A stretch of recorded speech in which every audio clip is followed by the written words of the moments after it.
là. Le temps que je veux partager avec l'Église, c'est vraiment un thème très élastique, mais je ferai de mon mieux d'être un peu bref et parler de quelques points seulement pour pouvoir nous aider. Amen.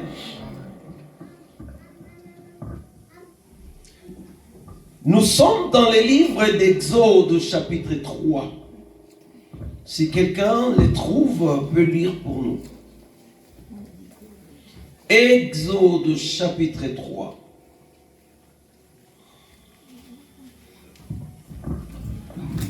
Le thème, c'est le nom rédempteur du Seigneur.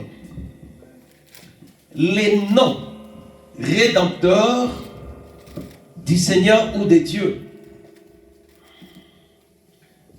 Dieu a plusieurs noms, comme vous le savez.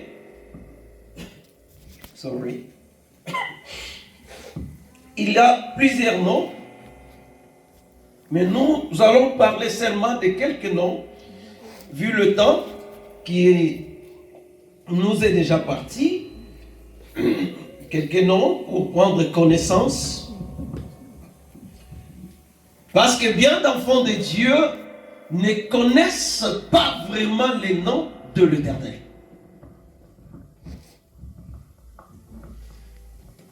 Beaucoup attendent parler de Jéhovah,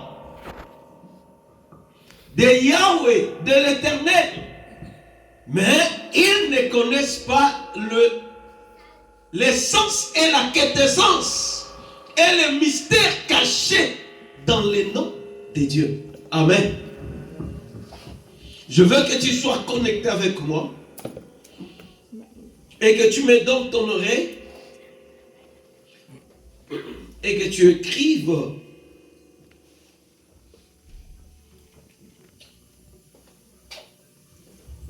Exode chapitre 3, quelqu'un l'a trouvé, verset 12 jusqu'au 15e verset, pardon.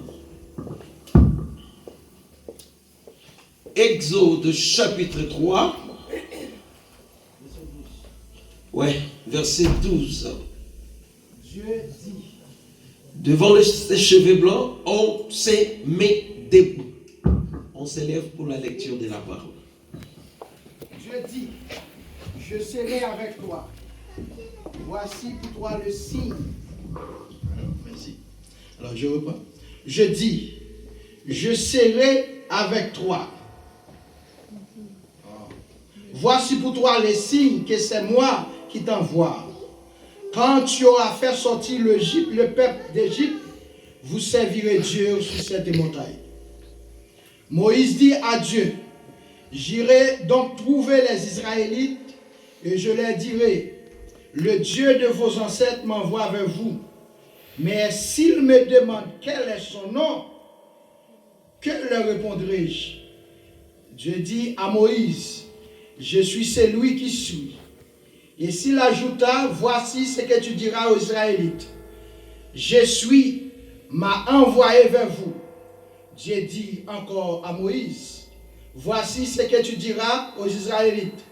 L'Éternel, le Dieu de vos ancêtres, le Dieu d'Abraham, le Dieu d'Isaac et le Dieu de Jacob, m'envoie vers vous.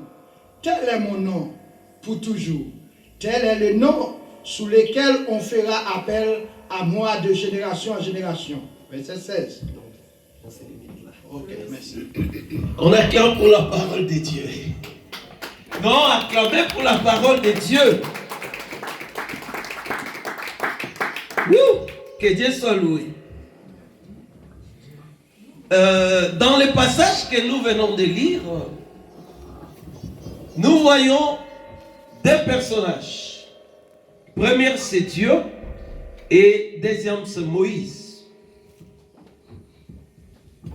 Moïse est né en Égypte.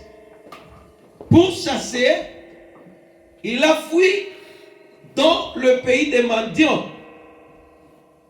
Arrivé là-bas, cet homme va se marier avec Séphora et avoir des enfants. Il est devenu le berger des troupeaux de son beau-père, Jéthro. Un jour, pendant qu'il paissait les troupeaux, il voit une vision.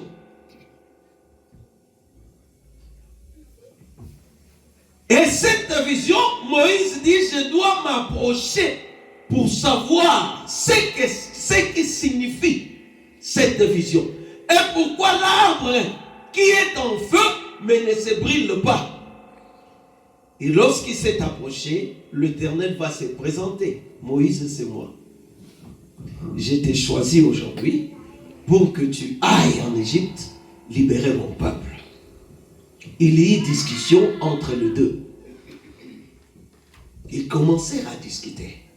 Dieu dit, va, dis aux enfants d'Israël, le Dieu de vos ancêtres, le Dieu d'Abraham, d'Isaac et de Jacob m'envoie vers vous pour vous libérer de la servitude de l'Égypte. Moïse n'était pas convaincu. Qui a dit Amen? Moïse n'était pas convaincu.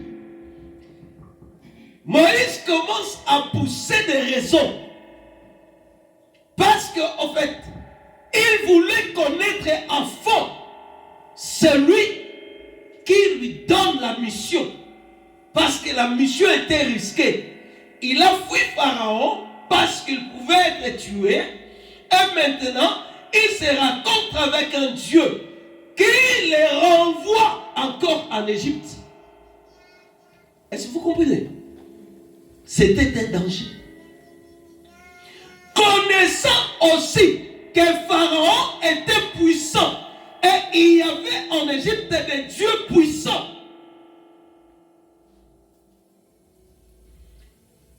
Elle dit non, c'est absurde.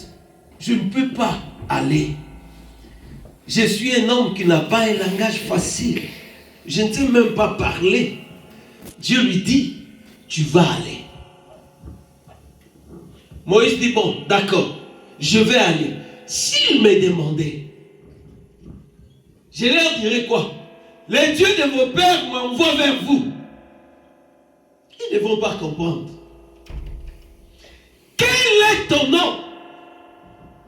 C'est ça la question que nous devons nous poser. Et connaître réellement les noms de l'Éternel.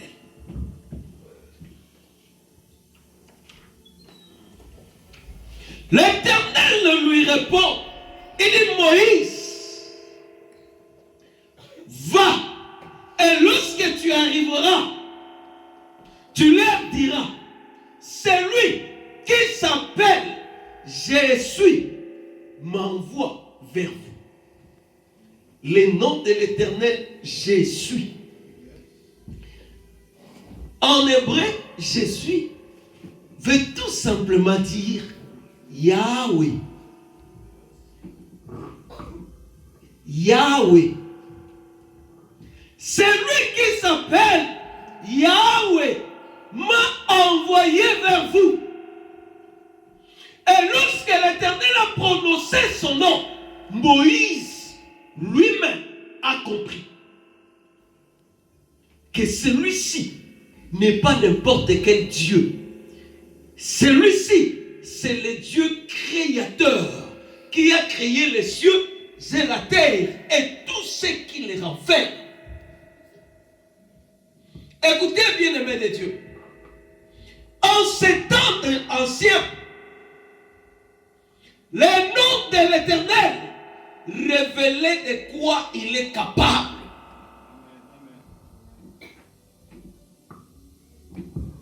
Et Moïse, quand il a écouté Yahweh, Yahweh veut dire celui qui n'a ni commencement ni fin.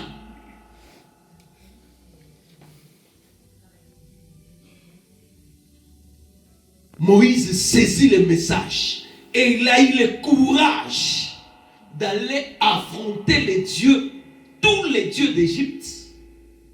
Parce qu'il savait que le tout-puissant Yahweh a dit, il marchera avec moi. Bien-aimés de Dieu, l'Éternel que nous invoquons a des noms. Et derrière les noms de l'Éternel se cachent des potentialités qui peuvent être bénéfiques pour nous.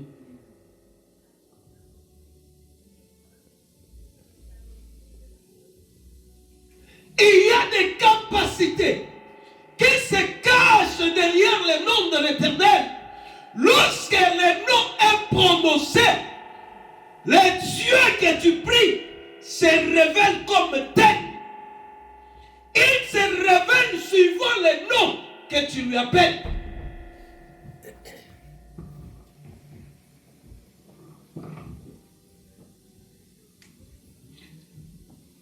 Et voilà pourquoi nous allons parler de quelques noms de l'Éternel. Parce qu'il y en a plusieurs. Dieu nous donnera toujours des opportunités pour en parler.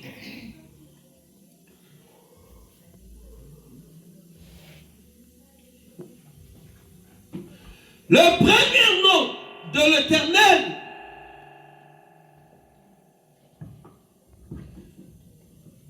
Jéhovah Jireh.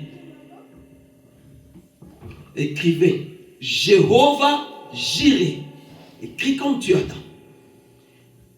Jéhovah Jireh. Jéhovah veut dire Seigneur. Jéhovah. Seigneur. The Lord. Jéhovah Jireh. Jéhovah, c'est le diminutif de Yahweh. Et pourquoi on l'a appelé Jéhovah et non Yahweh? Parce que les Israélites, jusqu'au jour d'aujourd'hui, craignent de profaner les noms de l'Éternel. Exode 20, verset 7.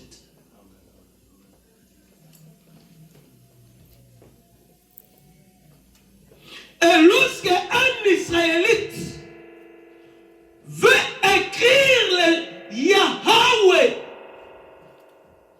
c'est tétragramme, 4 lettres seulement. Y, H, W, H, Yahweh. Et lorsque un Israélite veut écrire Yahweh, il prend son stylo ou le craie.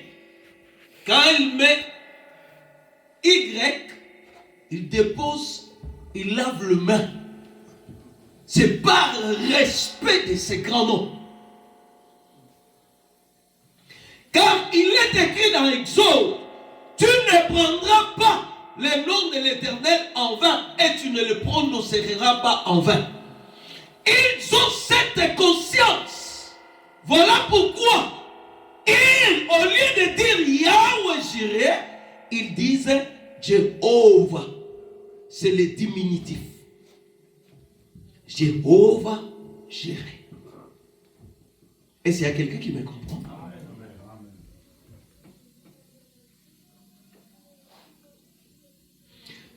Jéhovah Jireh veut dire quoi?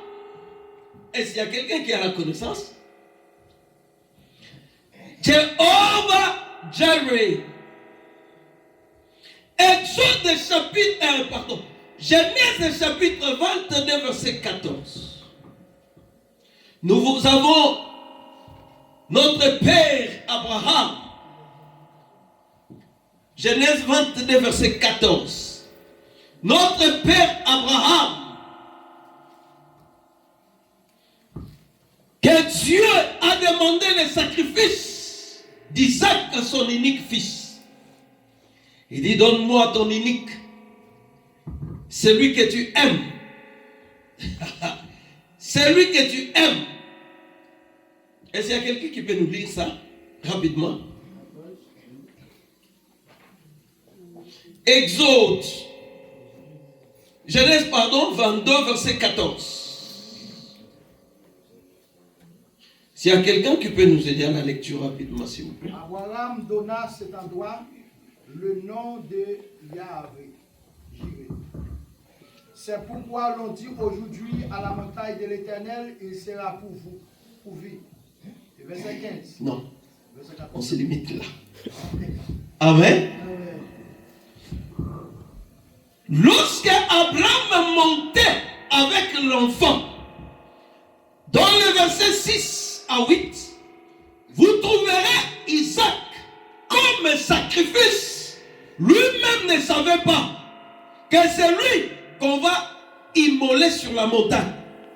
Il va demander à son père: Papa, je vois le feu, je vois le couteau, je vois le bois, mais où est l'animal pour l'holocauste? Abraham va répondre à Isaac. Il dit: Jéhovah Jireh.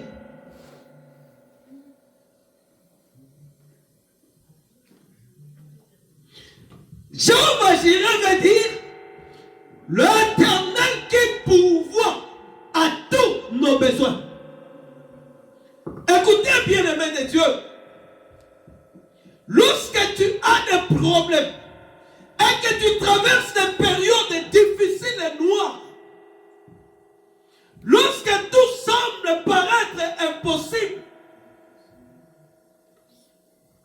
dans ta vie, invoque Jéhovah Jireh. Augmente un peu, s'il te plaît. Amen.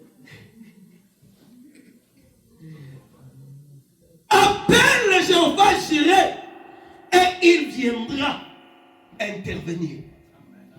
Le nom de Dieu révèle de quoi il est capable. Lorsque tu l'appelles par le nom Jéhovah Jireh, il va se manifester comme tel. Lorsqu'Abraham a dit à son fils: Yahweh Jireh, l'enfant a arrêté la discussion. Tu sais pourquoi? Parce qu'il savait que sur la montagne de l'Éternel, lui-même l'Éternel va pourvoir pour l'animal. Est-ce que tu comprends? Il a arrêté. Il n'a plus posé question. Et arrivé sur la montagne, lorsque Abraham voulait immoler son fils, Yahweh Jireh va se manifester comme tel. Il va pourvoir pour l'holocauste. Il dit: ne touche pas l'enfant. Pourquoi? Parce que Abraham a invoqué Jéhovah Jireh. Dans les temps difficiles, frère, ma soeur, quand tu cries Jéhovah Jireh, l'Éternel va se manifester comme tel dans ta vie. Il va pourvoir dans ta vie. Il est notre pourvoyeur. Il pourvoit à tous nos besoins. Quels que soient les besoins, même si cela semble impossible devant les yeux humains, sache-le bien que l'Éternel à qui tu as crié n'est pas humain. C'est un Dieu à des limites illimitées. Il n'est pas limité par le temps. L'impossible n'est pas son domaine. L'impossible n'existe pas dans son dictionnaire. Il est Dieu. Il fait tout ce qu'il veut et quand il veut. Crois. Jéhovah Jireh. Deuxième nom de l'Éternel, Yahweh Nissi. Jéhovah Nissi. Nissi. N-I-S-I. Jéhovah Nissi. Exode chapitre 17, verset 8 à 15.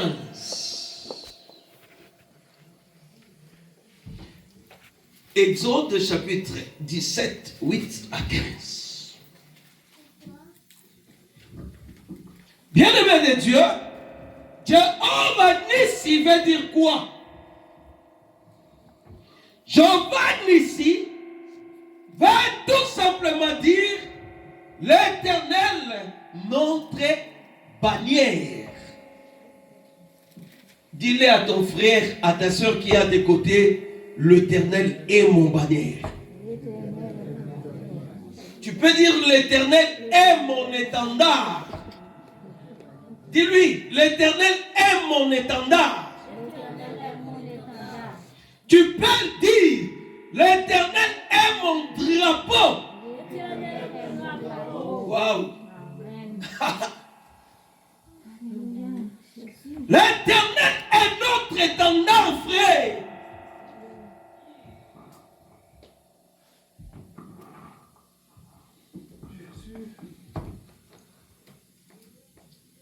Il y a des combats de la vie qui apparaissent dans nos vies. Dans tous ces combats, Yahweh Nissi se révèle. Lorsqu'il y a combat ou une guerre dans un pays, tu sais ce qui se passe? Les étendards restent toujours en bas. Les drapeaux. On ne lève pas les drapeaux. C'est ça les drapeaux. Ça reste en bas. C'est un symbolique qui veut tout simplement dire qu'on n'a pas la paix.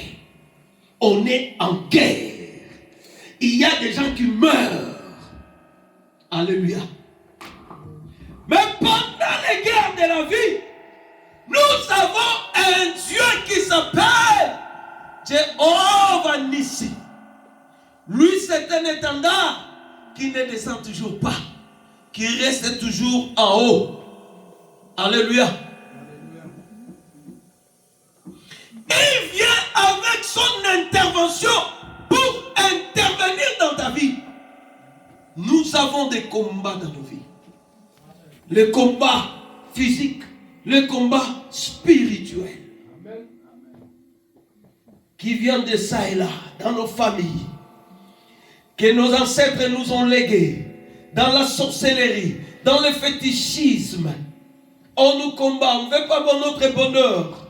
Écoutez, bien-aimés de Dieu, toi qui passes des moments terribles, qui est dans les combats, invoque le nom de Jéhovah Nissi. Amen.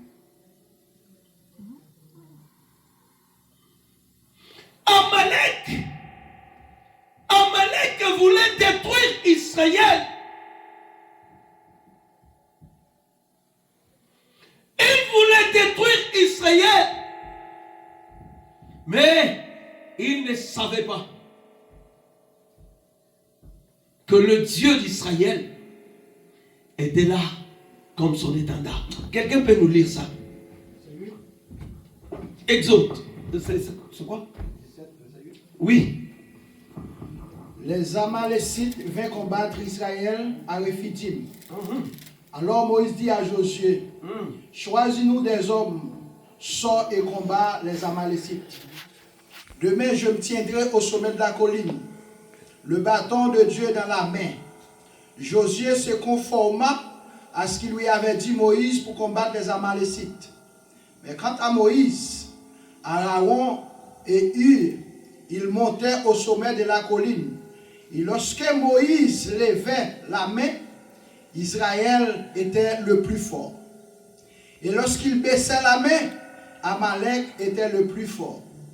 Comme les mains de Moïse devenaient lourdes de fatigue, il prit une pierre qu'ils placèrent sous lui et il s'assit dessus. Aaron et Hur soutenaient ses mains, l'un d'un côté, l'autre de l'autre. Ainsi, elle restait ferme jusqu'au coucher du soleil.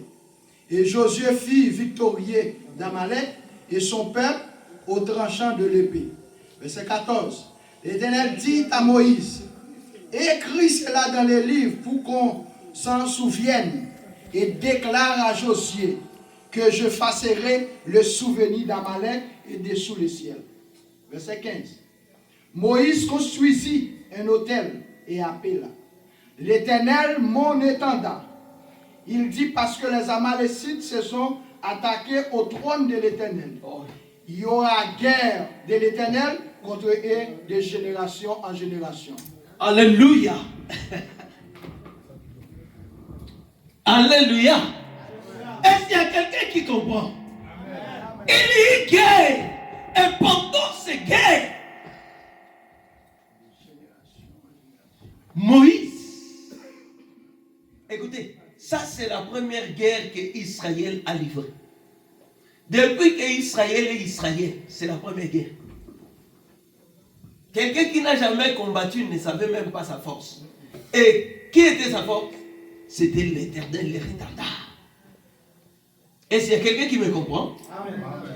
Dans les guerres de ta vie, dans les combats de ta vie, laisse-moi te dire, ma soeur, il faut toujours rester devant l'Éternel. Dans la prière. Amen. Ne négligez pas la prière. Amen. Je sens que beaucoup de gens ici n'arrivent pas à prier. C'est pas bien.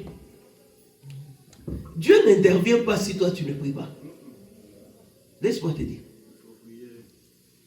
La vie chrétienne, c'est la prière.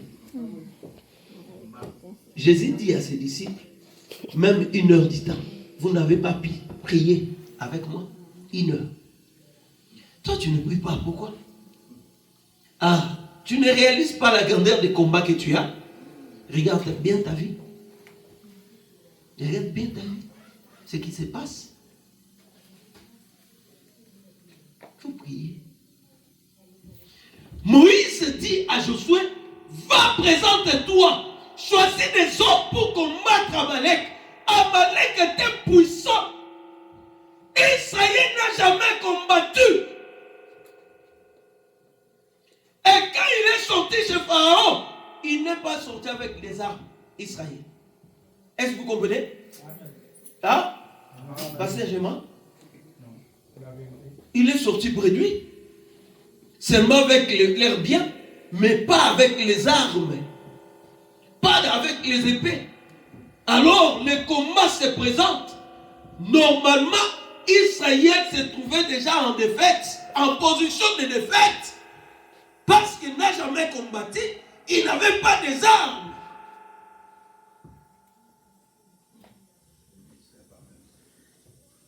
Mais qui était la victoire d'Israël? C'était Jéhovah. Le Dieu qui était leur étendard, leur drapeau. Si Dieu est le drapeau de ta vie, mon frère, même devant tes ennemis les plus puissants, ce drapeau-là ne descendra jamais. Voilà pourquoi David a compris cela devant Goliath, lorsqu'il arriva sur le champ de bataille.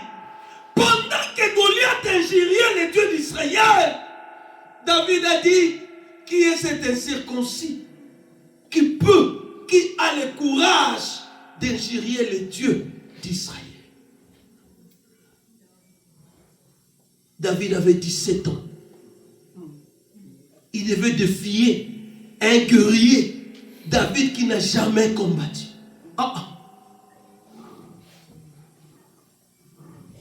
Il puisait sa force où? C'était dans l'Éternel. Il dit, aujourd'hui, Goliath, ta tête te sera coupée.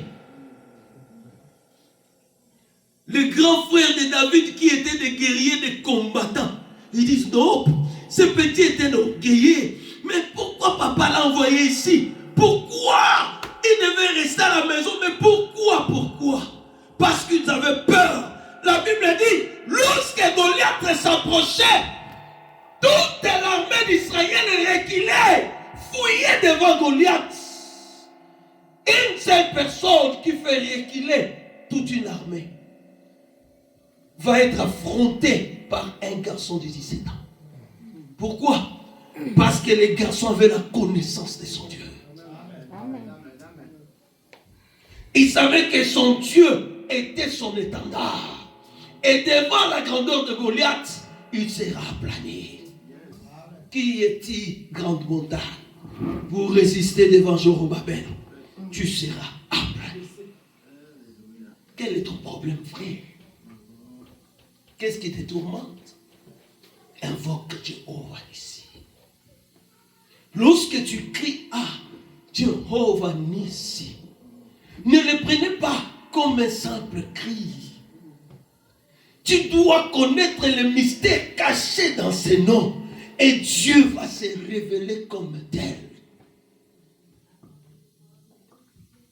Moïse est resté dans la prière.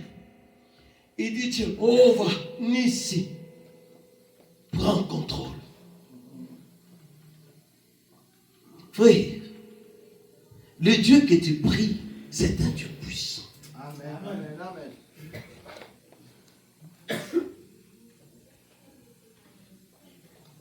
Et lorsqu'ils ont rapporté la victoire, l'Éternel va dire, écris cela, pour que les gens qui viendront, toi et moi, lorsque nous lisons cela, que nous comprenons que Jéhovah Nissi, il est aussi notre étendard. C'est un témoignage pour nous. Et lorsque moi aussi j'écris Jéhovah Nissi, je marcherai toujours la tête haute. Parce que l'Éternel est mon étendard. Il me donnera toujours l'avantage devant mes ennemis. Il me donnera toujours la victoire devant mes combats.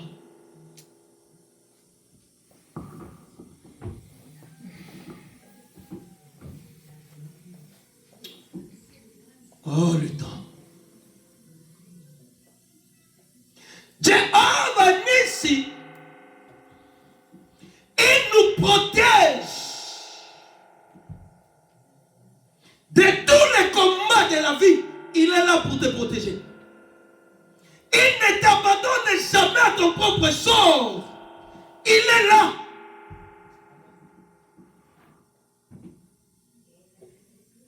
Même lorsque ton mariage est menacé, Jéhovah Nissi, il est là. N'aie pas peur. Toutes les montagnes élevées que tu vois, invoque Jéhovah Nissi, et ces montagnes seront aplanies.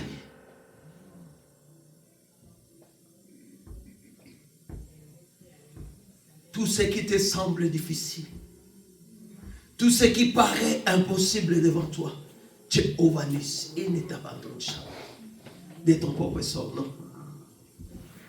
Non, il est là. Et je vais terminer par le troisième nom, parce que le temps nous est parti. Il y a beaucoup de noms, mais je vais me limiter par le troisième. Jéhovah Shammah. Dis à ton voisin, Jéhovah Shammah. Écris comme tu attends. S-H-A-W-M-A. Si tu veux, tu mets H aussi à la fin. Jéhovah Shammah.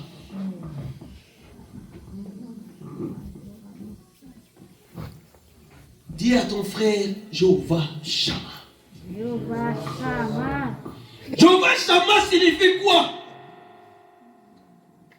L'Éternel est présent. Dis à ton bien-aimé, l'Éternel est présent. L'Éternel est présent. Oh, oh. Dis-lui, l'Éternel est présent. L'Éternel est présent. Jéhovah Shammah. Jéhovah Shammah.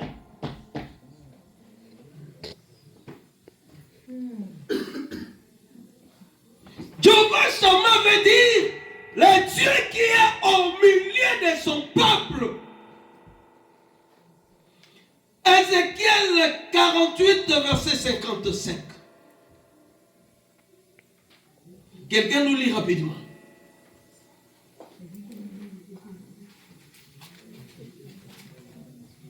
« 48, verset 55.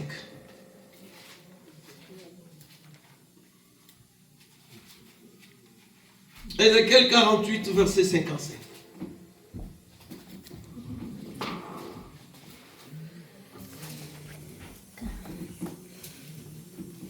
Waouh.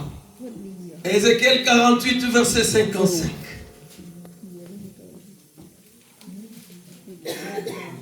Qui a trouvé?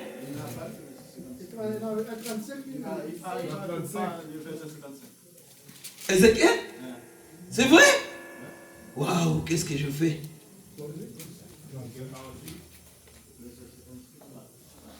Attends.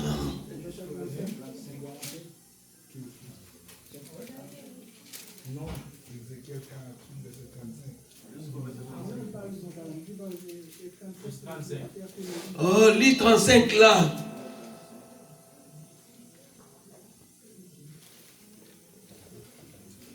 Circuit 18 000 cannes.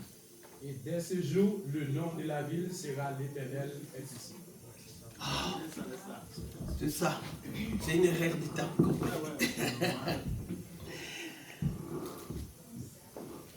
Le nom de la ville, c'est quoi? L'Éternel est ici. En hébreu, Jéhovah Shammah. Le Dieu qui est présent. Bien-aimé de Dieu.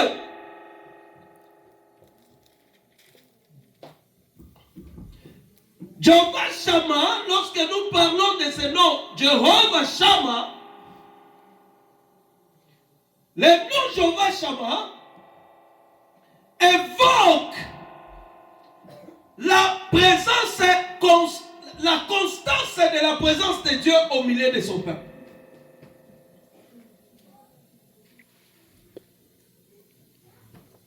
La constante présence de Dieu au sein de son peuple.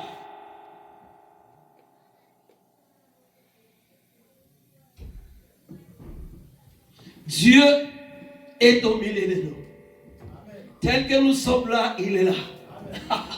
Lorsque tu es dans les toilettes, il est là avec toi. Partout où tu te trouves, Yahweh Shammah est là. Quand tu étais là dans la brousse, Yahweh Shammah était là. Il est partout avec son peuple. Il est présent. Nombre chapitre 23, verset 18 à 25. Vous le lirez à la maison.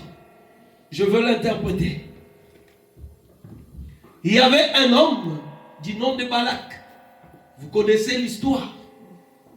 Pendant qu'Israël partait pour la terre promise, Balak a appris ce que le Dieu d'Israël faisait durant leur marche. Il a appris comment Israël a battu les Amaleks. Balaam dit, je dois appeler un prophète puissant pour qu'il maudisse ce peuple. Et lorsqu'ils passeront ici, moi, je vais les exterminer. Est-ce que tu comprends? Il y a des gens, écoutez, tu n'as même pas discuté avec lui, mais il ne t'aime pas. Hein? Vous ne vous connaissez même pas, mais il ne t'aime pas. Il ne veut pas ton bonheur. Il veut te voir souffrir.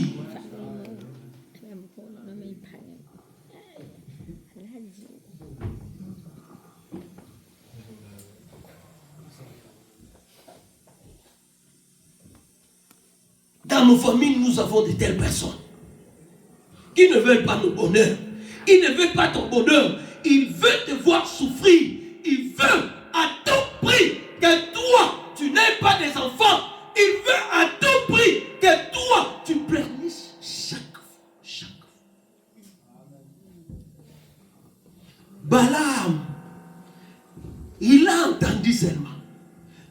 Et il y a des gens dans la vie, lorsque, par exemple, il ne me connaît pas, mais quelqu'un vient lui dire, ah, il y a un homme de Dieu cool là, ah, je ne l'aime pas. Il a fait ça. Il ne me connaît pas, on ne s'est même pas vu. mais il me hait déjà. Je te dis, le monde est complexe. Il te hait déjà parce qu'il a entendu. Le jour où il te verra, attention avec des présentations. Il y a des présentations, il faut faire très attention. Il faut être curieux. Pasteur, Sœur Jeannette, c'est notre pasteur, le pasteur que je t'ai parlé là. Attention avec de telles présentations, mon frère. Il lui a parlé de quoi? De quel sujet? Et lorsque la sœur te voit directement, puisqu'il te hait déjà, il n'est pas gentil avec toi. Tu veux forcer la gentillesse, mais lui, il te réfute. Il te rejette. Il ne te donne pas l'espace de pénétrer dans sa vie. Parce qu'il a entendu. Il y a des gens comme ça. Comme Balaam. Il va appeler un prophète pour maudire Israël. Et lorsqu'Israël sera maudit, lui va envoyer son armée pour ravager Israël. Est-ce que tu comprends? Maintenant, lorsque le prophète Balak vient, il bâtit son autel. Il attend qu'Israël passe pour qu'il commence à prononcer son oracle de malédiction. Oh oh. Ce que Balaam ne savait pas, c'est qu'il n'y aurait que Yahweh, Shama, était là avec son peuple. Il marche avec eux. Peu importe ces conditions, toi, l'homme de Dieu. Yahweh Shama est là. Amen. C'est lui qui t'a appelé. Il est là. Que tu le veuilles ou pas, il est là.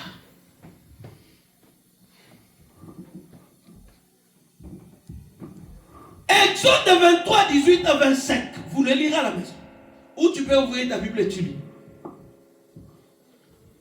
Balaam voit une partie d'Israël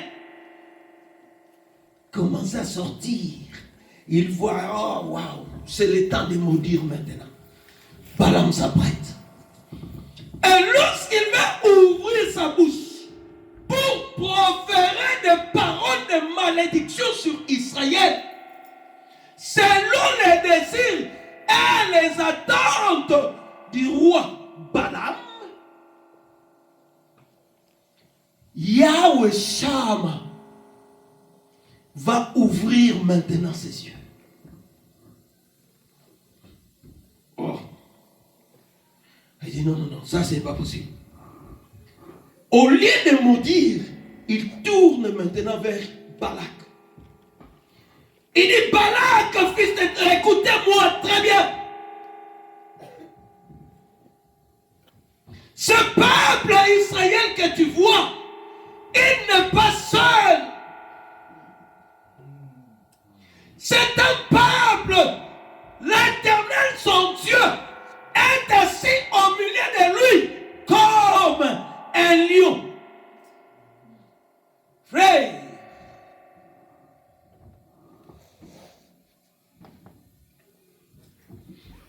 écoutez, pendant que Balak croyait qu'Israël était seul, alors que Balaam voyait autre chose, et il dit, verset 21, l'Éternel Dieu n'aperçoit point d'iniquité en Israël. Dieu ne voit pas le péché sur son peuple. Il ne voit pas. Quand l'Éternel marchait avec Israël, il ne voyait pas. Attention frère dans la vie, c'est un conseil d'amis. Ne déclarez pas impur ce que Dieu a dit pur. Ça c'est combattre Dieu. Est-ce qu'il y a quelqu'un qui peut me dire amen? Amen. Amen. Amen. Ne regarde pas comme impur, comme souillé, celui que Dieu voit pur et suit, saint. Il faut faire très attention.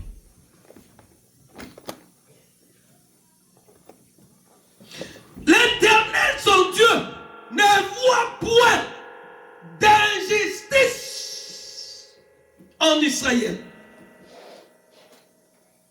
L'Éternel, son Dieu, est avec lui. Il est son roi, l'objet de son allégresse. Tout ce que toi tu veux que moi je fasse, Dieu ne voit point l'injustice en Israël. Il ne trouve point le péché en Israël. C'est-à-dire c'est un peuple saint. Un peuple juste pour Dieu. Dieu est au milieu de lui comme un lion. Voilà pourquoi David dit dans Psaume chapitre 23 verset 4. L'Éternel est mon berger. Je ne manquerai de rien. Lorsque je traverse la vallée de l'ombre de la mort, je ne craindrai aucun mal. Amen. Car tu es avec moi. Dieu marche avec toi, frère. Même là où tu vois comme si tu n'es pas, il est là. Il s'appelle Jéhovah. Hein? Il s'appelle Jéhovah. Tu ne dis pas pourquoi. Tu as la difficulté de prononcer la parole de Dieu. Il s'appelle comment? Jéhovah Shammah ne t'abandonne jamais. Il est fidèle. C'est un Dieu fidèle. Il a ce qu'il dit qu'il a. Il peut te donner ce qu'il dit qu'il peut te donner. Ton père, ta mère peuvent t'abandonner. Mais moi, l'Éternel, je ne t'abandonnerai jamais. Amen.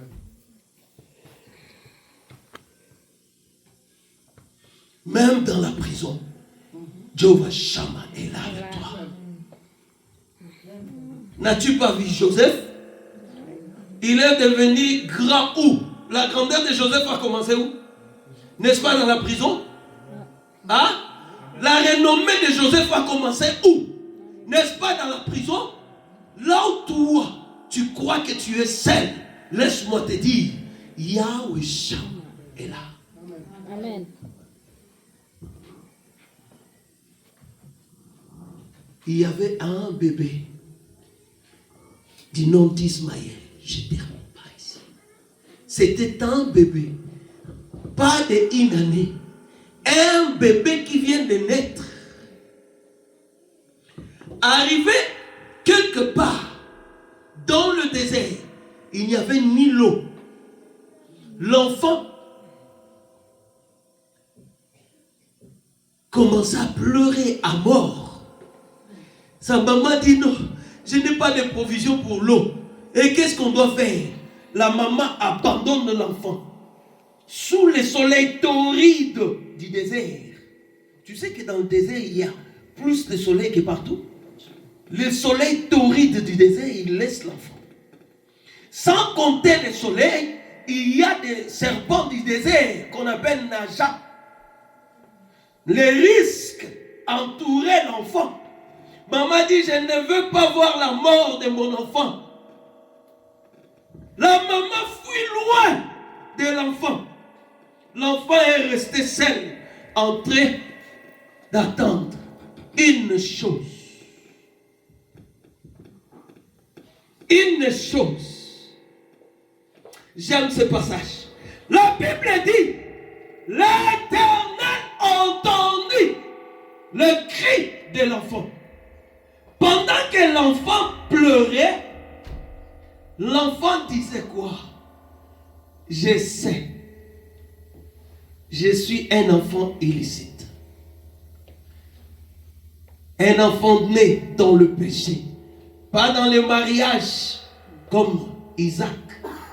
Je suis illicite. Mais je sais, je suis l'enfant d'une esclave. Mais une chose est vraie, je sais aussi que en moi, le sang qui coule, c'est le sang d'Abraham, l'homme avec qui tu as fait les promesses. Amen. Est-ce que tu me comprends? C'était une prière. Dieu a promis à Abraham qu'il bénira ses descendants. Et cet enfant a compris, dit non, moi aussi je suis le fils de la promesse. Il est écrit, le fils de la promesse ne meurt jamais. La Bible dit, Dieu a entendu les cris de l'enfant. Pas le pleur, mais les cris de l'enfant. C'est-à-dire l'enfant a invoqué le Dieu de son père. Jéhovah Shammah. Et Jéhovah Shammah va dire à Agar, Agar ne fuit plus, retourne. Voici l'eau, donne à l'enfant. Amen. Amen. Dieu marche avec toi, mon frère. Amen. Quel est ton problème? Que Dieu te bénisse. Amen.